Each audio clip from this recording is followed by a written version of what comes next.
Hi, this is Randy Pennington. This is Joe Calloway. Randy and I talk about leadership. Let's talk about what Culture. a lot of people, me included, maybe the single most important thing in business, I think, as far as creating a successful organization, culture. What do you think?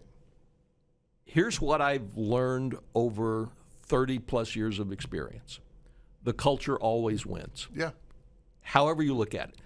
Doesn't matter. Great strategy, lousy culture, the culture wins. Mediocre strategy, wonderful culture, the culture always wins.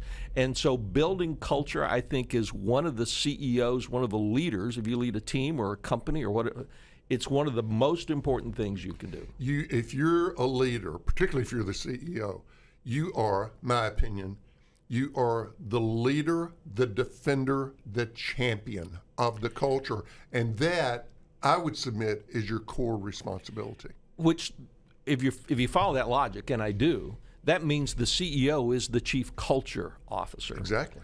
So here's a question. Why do you have one? Right. I know, because a lot of organizations do. And I get it if it's in terms of, well, we believe in the importance of culture so much that we want to devote somebody full time to nothing but keeping an eye on how we're doing and how our culture is changing, should change, shouldn't change. I get that, but you're right. Ultimately, the CEO is the chief culture officer. You know, one of the things, I'll go back and digress a little bit and show my age some.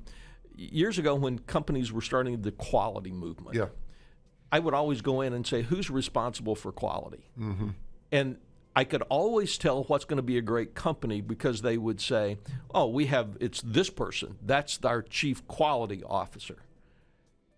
And I could always tell that if there's a chief quality officer, there's a good chance that has been offloaded to that person and no one else. So I agree with you. Having a chief culture officer is a good idea. Yeah, it's fine. It's fine. But you can't assume that it's that person's responsibility. No, the CEO can't subcontract that responsibility out to anybody else.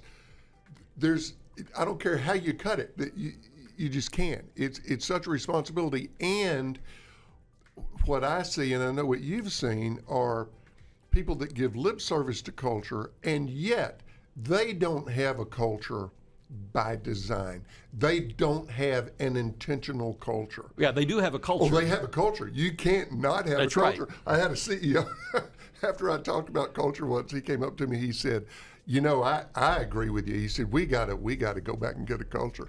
I said, wait a minute. You've got one, buddy. You've got a culture. It's just nothing you did on purpose. It's nothing that was intentional, which is one of my favorite words. And the thing is, most people that don't have an intentional culture, they don't intend to have a bad one.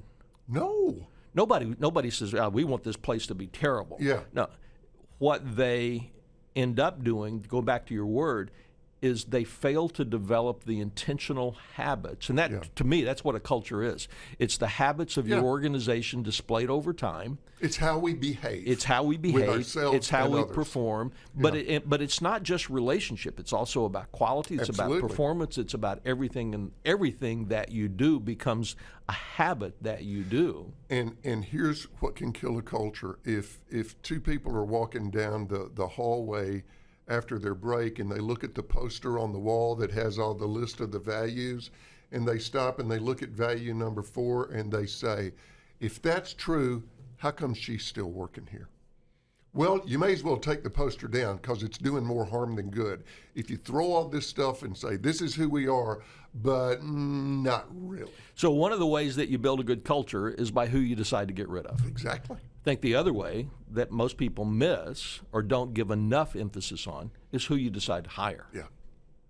And great companies hire based upon what's going to enhance their culture. I think the example that so many people are so familiar with, because it's been written about so much, has to be Southwest Airlines, which I was a customer of this morning. Southwest hires for culture compatibility above anything else. And because of the strength of their culture, they can hire anybody they want. They get on average, I remember the head of their HR group told me this a few years back, they get on average about 50,000 applicants for every 5,000 job openings. Yeah, 10 to 1. 10 to 1. So they get anybody they want. Their culture, it's a recruiting machine for them. It's a customer attraction machine for them. Absolutely it is. Which is not to say that Southwest is everybody's cup of tea. Some people can't stand it. They want an assigned seat, all that stuff. That's fine. But they know who they want, and boy, did they get them. You know, I think one of the other things, and this is where culture has been hijacked from time to time, is that everybody thinks that culture means you have to be just like us. There is no... Oh, no. Yeah, you're right. There's a very fine line between being a culture and being a cult. Yeah. So let's make sure that we're very clear on that. You can have somebody that's compatible with your culture, but if no one ever questions how you do things, then maybe you're making the wrong intentional choices. We have to have some diversity in the culture. Mm-hmm. We have to have that ability to question things and hold up what's being done to, maybe there's a different way of doing that. The healthiest cultures that I've seen, and I bet that you've seen and worked with, are the ones in which that very thing is encouraged, to question, we're not cookie cutter.